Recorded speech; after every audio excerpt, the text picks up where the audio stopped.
Natya, Miss Jyoti Dhawan, to come on stage and tell us about the children's vertical and continuity proceedings. Please.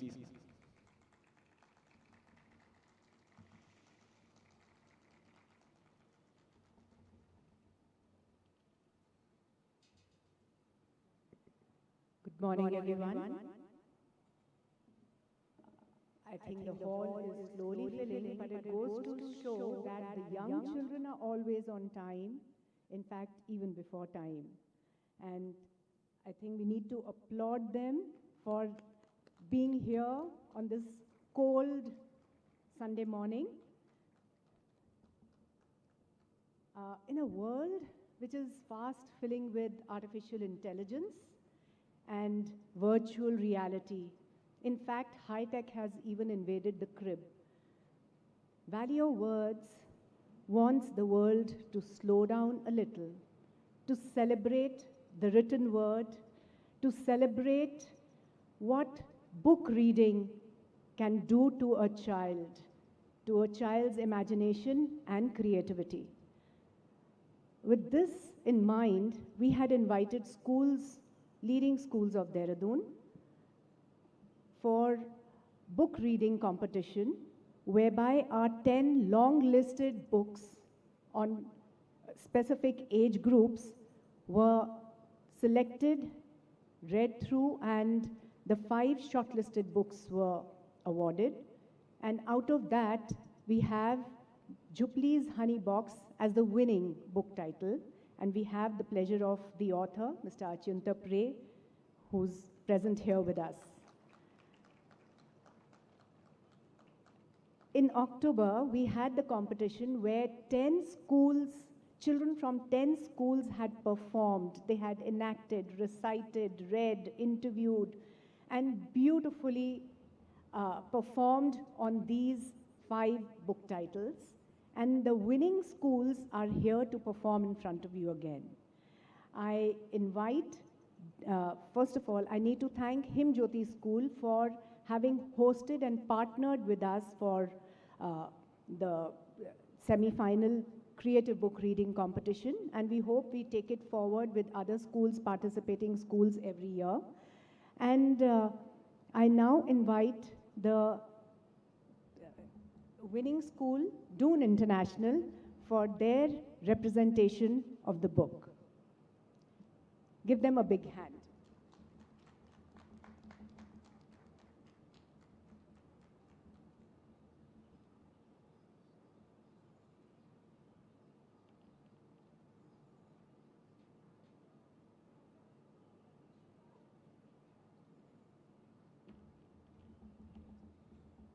We have our first school, Doon International School.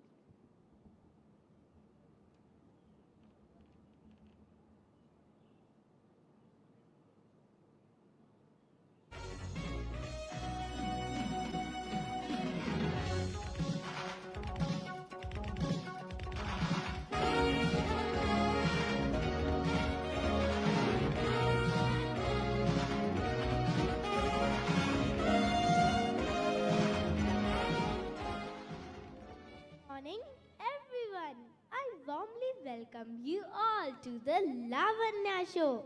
Our guest is a true inspiration and a living legend. Please join me in extending a warm welcome to none other than Bachendri Pal, the fearless conqueror of towering peaks.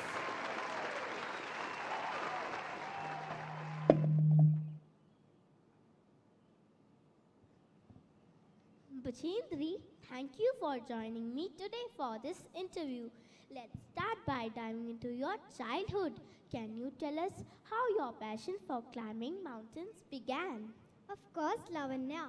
My childhood was quite ordinary, growing up in a small village in Uttarakhand. But I always had a passion for adventure.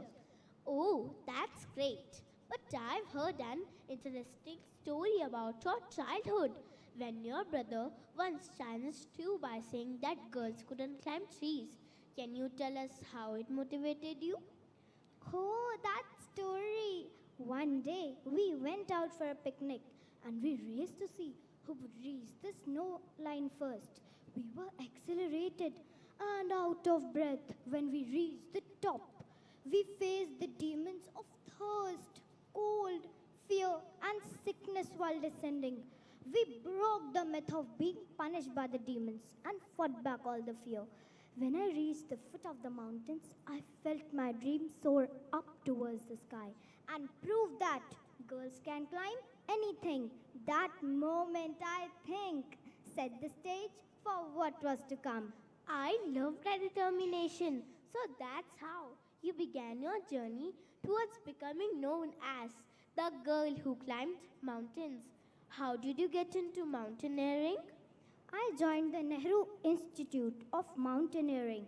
There were rigorous training sessions, challenging climbs, and moments when I questioned if I had what it took.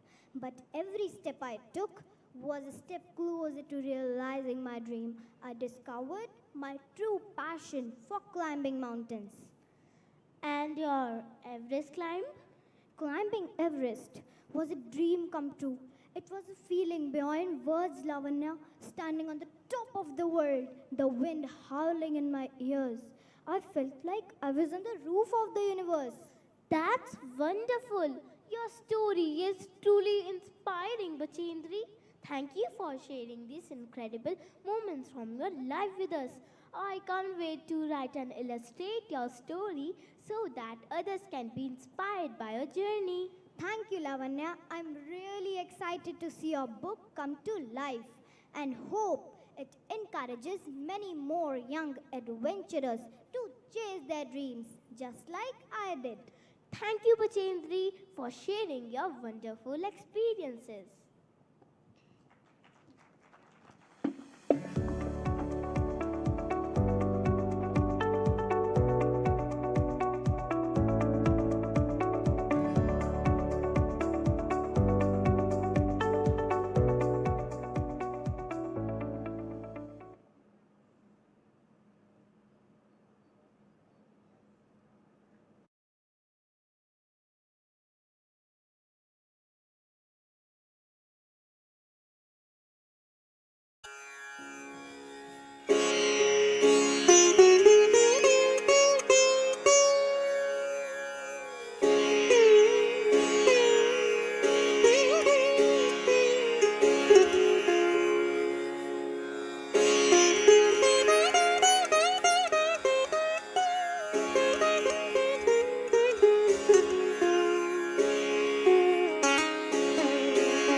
Now, I invite on stage Mondrian's house.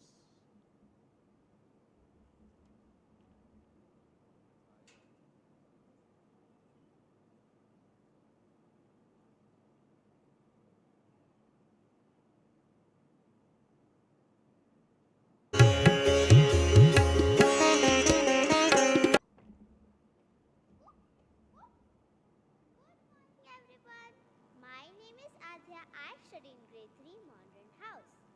But today, for a few minutes, I'm not going to be Adya. I'm I'm going to be Molly the pup, and I'm going to tell why we dogs love to smell everything. So let's begin.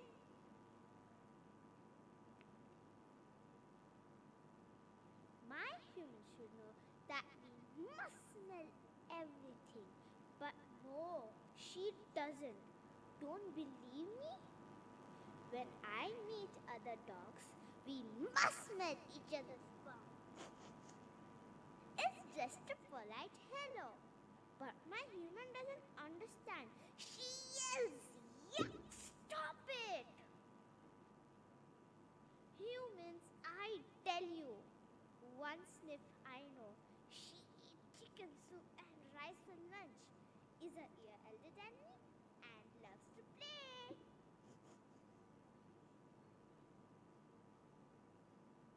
Everyone knows that we must smell every pearl of pea and every tree that's been built apart. It's like a female. But my human doesn't know that. She yells, "Yuck! Stop it!" My friend Peddle on that tree told me that he was here a little while ago.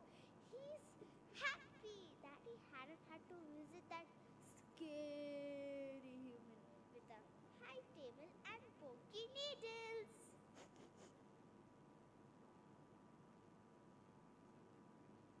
My human is my food, so I must tell whose food is better.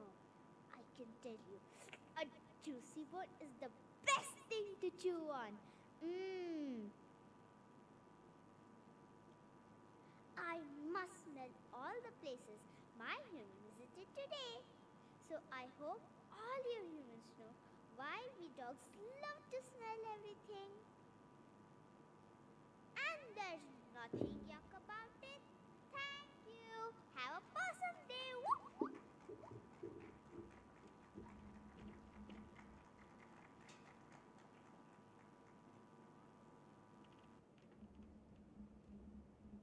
What a wonderful play, right? Now I call Montfort Academy with their play Hum Jungle Ke Jagar Magar.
A hilarious performance, right?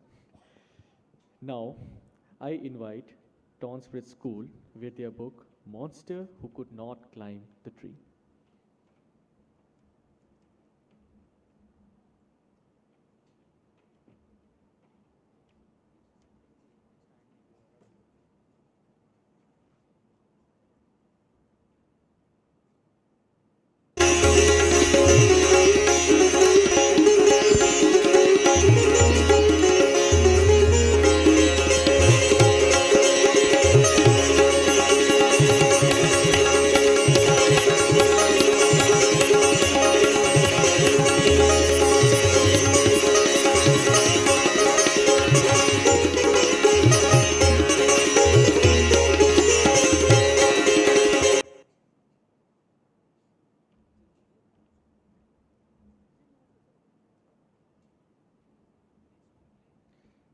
Okay, so I invite Tonsbridge School with their book Monster Who Could Climb the Tree.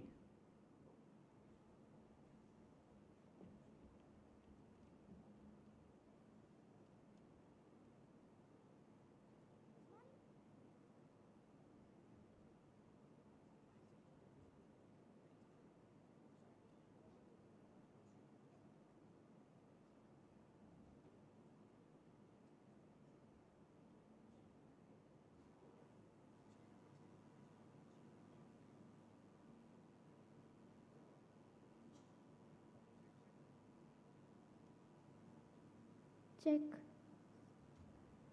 Good morning, everyone. Today I will be reading a passage from A Monster Who Could Not Climb a Tree. Avi seemed just like any other boy his age. He loved pastries and pani puri. He hated homework and early mornings. He played kabaddi with his friends, read stories with his father, and made paintings with his mother. But Avi had a terrible secret. He was sure his friends and family had no idea. How could they? Avi kept it to himself and never spoke of it. He just went about his business like anyone else. Like today, when he met with his friends to play kabaddi in Mrs. Khambata's compound. Mrs. Khambata lived alone and loved it when they came over to play. She would even give them fresh lilwa kachori or dupla for snacks. Kabaddi, kabaddi, kabaddi, said Avi, holding his breath as he raided the opposing team's half.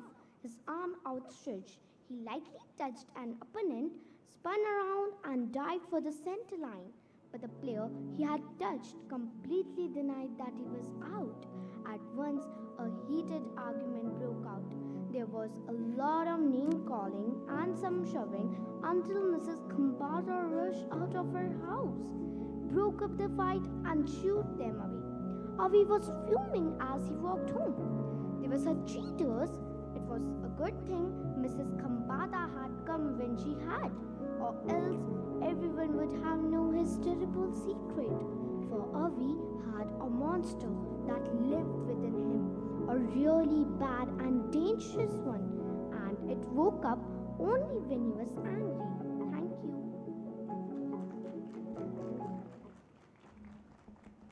Wow, that's nice, right? Okay, so now I invite Montfort Academy with their book Jhupli's Honey Box.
मोशाय मस्त मुशाय कांदे में खनिया ठो कांदे में खनिया ठो Why not? These honey boxes are from forest department at a long time back. It has sound bees in it. They made honey. He went around and talked to other teachers, kakas and kakis, uncle and aunties. They set honey boxes in every house.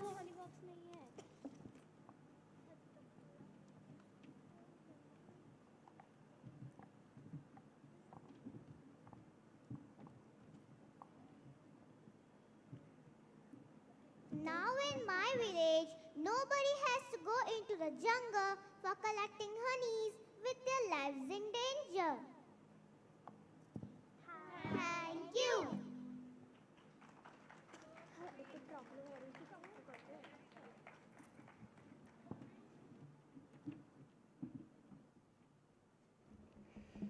This was a very good performance. Thank you, all the schools, for this wonderful performance. Now, we have our award winning book for discussion, Jhupli's Honey Box. A very positive story about how a schoolgirl, her teacher, and a local forest officer who bring about a transformation in the Sundarbans Delta in the way honey is collected in this tiger affected region. May I invite on stage VoW's board member, eminent educationist, and the former principal of HimJyoti School, Miss Jyoti Dhawan, to chair this session, which will feature VoW Awardee Achintyarup Ray.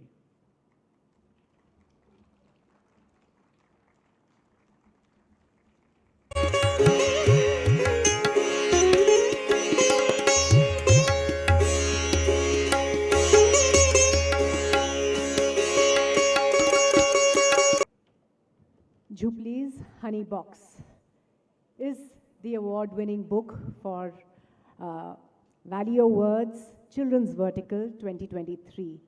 And we have the privilege of having the author, Mr. Achintyarup Ray, with us this morning. I'm going to say a few words about him. With over 25 years, Mr. Ray has been part of the newspaper industry and currently is part of Times of India. He was fortunate to spend time at the British Centre for Literary Translation at the University of East Anglia in the UK as a translator. A huge round of applause for Mr. Ray for Jhupli's Honey Box, this year's award-winning book. And interviewing him are two girls from HimJyoti, Pooja and Monica. May I invite the two girls here, please.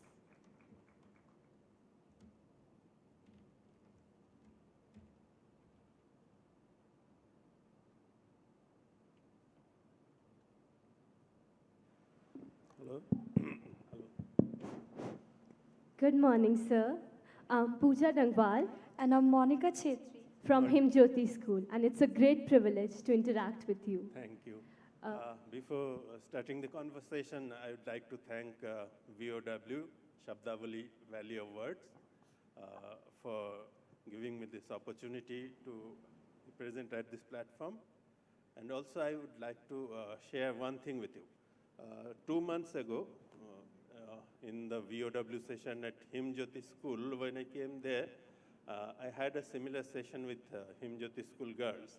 And I was not at all prepared for that. I didn't think that school girls could ask me such questions, which generally we expect from grown-ups, senior journalists, and things like that.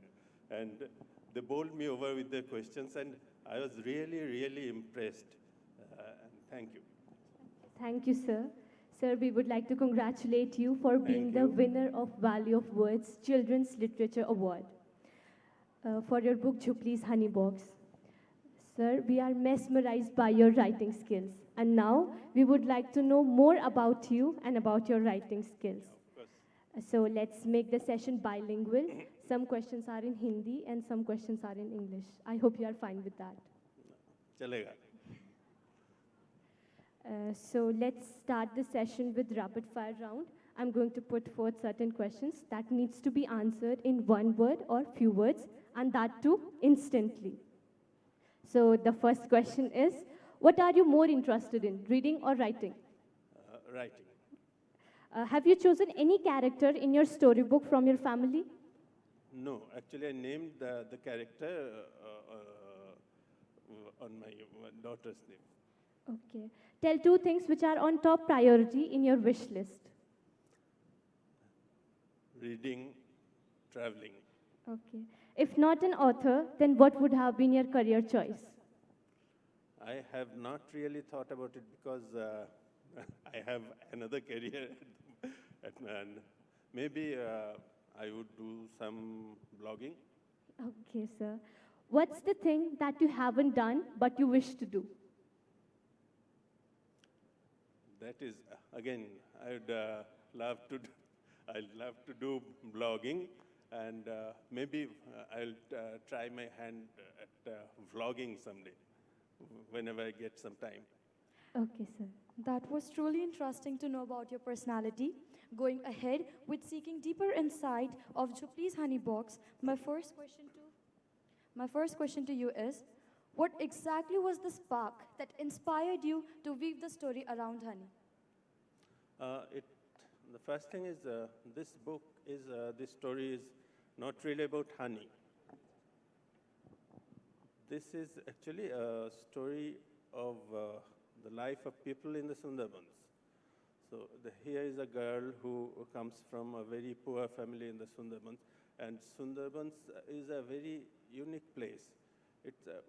Generally we know about this place as a forest, but it's actually an archipelago. You know what archipelago is? Archipelago, Archipelago. That is cluster of islands. There are many rivers and there are many islands, and the Sundarbans is spread across the southern part of West Bengal and some areas of Bangladesh. And in our part, that is in the Indian part, there are around 102 islands, and of them, around half are inhabited. The other half are covered with forests. So the life of people who stay there in those inhabited islands, their life, they have to struggle a lot. Many of them are dependent on the forest, and the forests there are full of danger. There are many, there are man-eating tigers. Almost all tigers in the Sundarbans, unlike any other places in the world, almost all the tigers in the Sundarbans are man-eaters. So whenever they have to go for collecting honey or firewood or for fishing deep inside the forest, they have to go in great danger. Sometimes so happens they have to rely on mantras and pujas. Before stepping onto a forested island, they offer pujas to Bon Bibis, the forest goddess. And then there is another, like witch doctor, they call them Baule. He utters some mantras and tries to cover them with mantras so that tigers don't attack them. And sometimes they generally think that tigers generally don't attack from, they like to believe that tigers generally don't attack people from the front. They generally attack people from behind. So what they do, they wear human masks behind their head while going into the forest, so that the tigers think that he's facing the man. So, but these things don't always work, as we know. So their life, it's a very, very difficult life, mostly for the poor people. And also those who depend on farming there, the soil is very saline. The salt content in the soil is very high, so it's not easy to grow food crop there. So I have written about such a family, a poor family, where, through the eyes of a little girl. That's what I have tried to do. Thank you for enlightening us with your answer, sir. I think as a writer, you might have read too many stories. So we would like to know what one of your favorite storybooks. I love to read Ruskin Bond.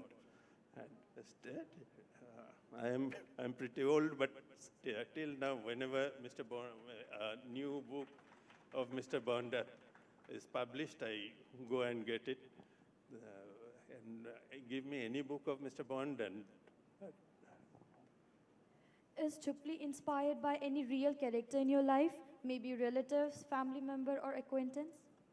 no, I think you are asking this question before I have written somewhere, told somewhere that I have named the character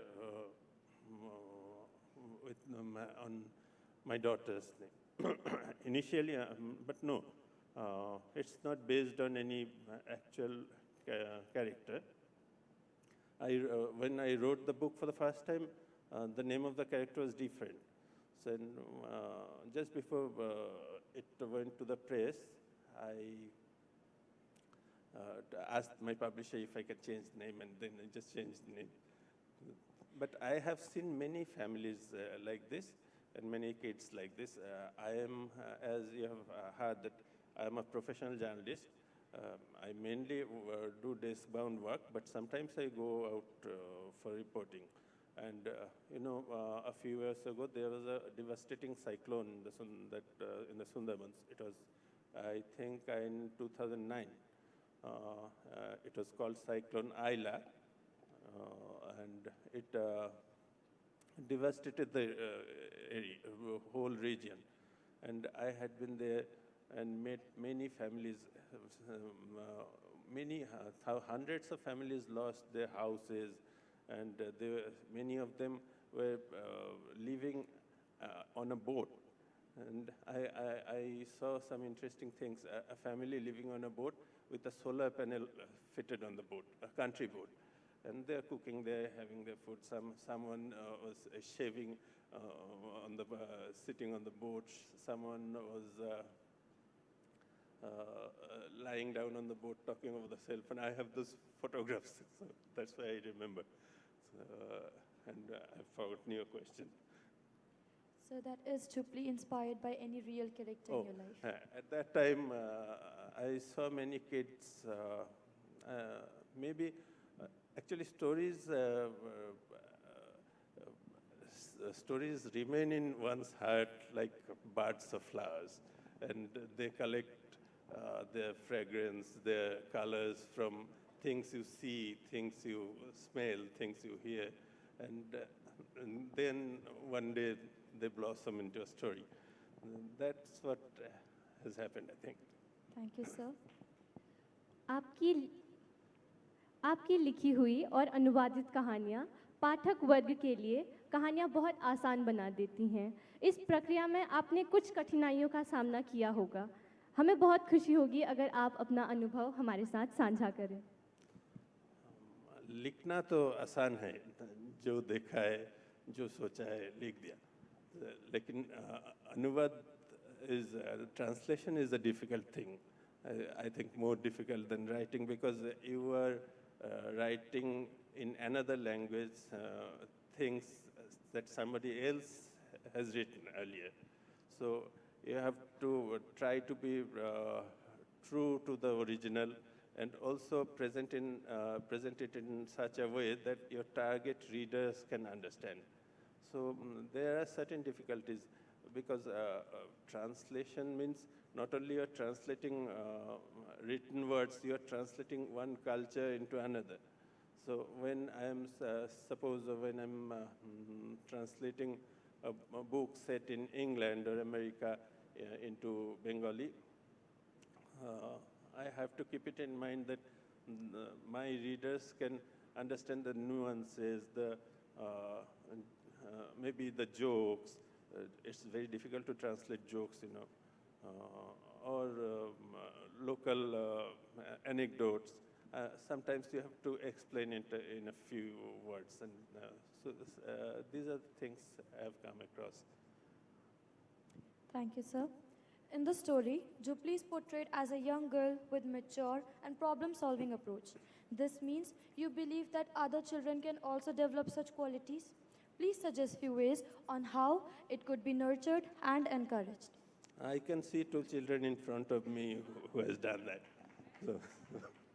So I just before this program, I talked to these two girls. They have come from villages, and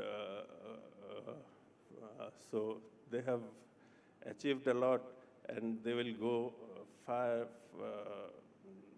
I think all my best wishes for you. And yes, so to encourage the children, you have to listen to what they're saying. Generally, what grown-ups do is, वो बच्चों बोल रहे हैं, क्या बोल रहे हैं, ठीक है, अच्छा किया है, ऐसा कुछ बोल दिया. So you listen to them, you try to understand what they are trying to convey, and you encourage them to think more, do things on their own, and speak being on the same level, not from the pedestal as a grown-up. I think that will help. Sir, city life is completely different from life in countryside. How do you see the difference in the two lifestyles?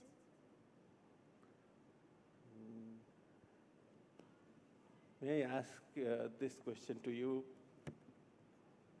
Yes, sir. Okay.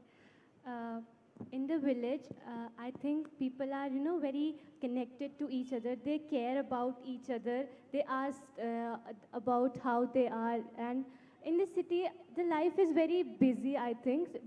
People don't care about each other, what I felt. I live in hostel, so I don't really know that much. But I can say that people here are very busy. They don't care. They are just into their world. And in village, people are, they live in community. They care about each other. They ask, Thank you. Thank you. Sir, in the story, Jhupli has been shown to be deeply concerned about her father. Do you relate her nature with yours? Have you also extended a helping hand to your parents, or have your children extended a helping hand to you? Please share that with us. Of course, I'm answering the second part first. Of course, we have to help our parents when we're at home. I have also done so in household chores and things like that. And my kid also does that. And now for the first part, what was the first part? That Jhupli is shown to be deeply concerned about her father. Okay, that I have written about. Earlier, what I've just said that stories are not created in one day. They have in your mind, and then comes in your writing. And when I was a child, I also used to stay in a village. It was a very remote village. It's not too far from Calcutta, but in those days, it took around 4.5 hours to reach to that village from Calcutta. And the roads were kacha roads. There was no electricity. And my father used to teach in a school there, and we used to stay there. And sometimes my father used to go to Calcutta, go to the city for some work. And he used to come back late in the evening. And traveling the distance was not very easy. It was kind of fraught with danger, because the road was very bad, that accidents were quite frequent, then there was robberies and road robberies and things like that. So as a child, I used to be very anxious. And since the afternoon, I used to think, where is he now? He's doing this now. He's coming to the bus stop now. He's boarding the bus now. I used to ask my mother, where is he now? Then again, after half an hour, again I would ask her, where is he now? So, and my mother used to get annoyed sometimes. But then when my father entered the room in the evening with I would smell my father's sweet, and he might have brought some fruits, smell of fruit, and that was my father's smell. So after coming from town, and it was such a relief for me. So that has come back. I think that not very consciously. Sorry. Hello. I think not very consciously, but that has come back to this book, I think. Thank you, sir. That anxiety of a little child for his father has come back to this book written by a father for her child. Thank you, sir. Sir, we are truly enlightened to hear your insights. It was an excellent experience to be a part of your acquaintance, and we look forward to seek more wisdom from you in the future. I'm sure that many sitting here in the audience must have been motivated to become an author like you. Thank you for sparing your valuable time with us. Thank you, sir. Thank you, sir.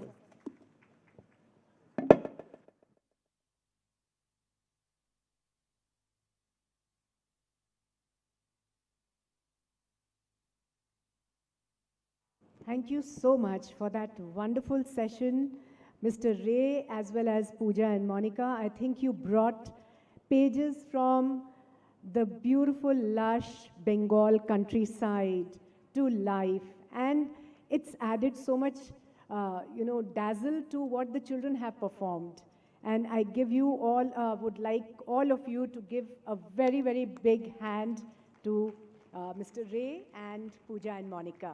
May I now request Dr. Amna Mirza, who's with us all the way from Delhi University. She is also a member of the Board of Governors with us. And please, I'd like you to felicitate Mr. Ray and the girls.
We now would like to acknowledge and felicitate all the young participants. May I request Doon International, the participant as well as the faculty, to come up on stage.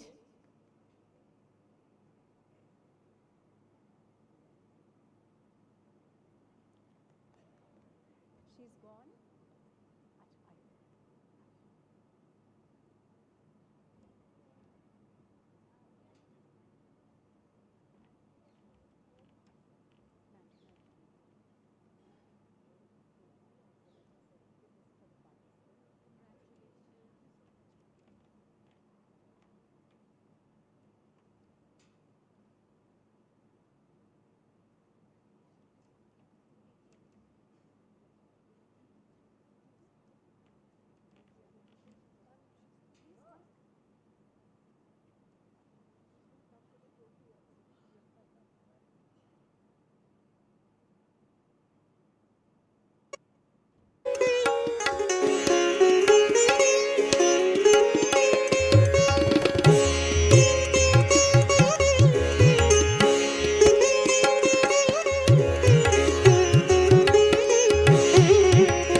Jajain, आइए, please come on stage. Yeah. Yes.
with the participant and the faculty, please.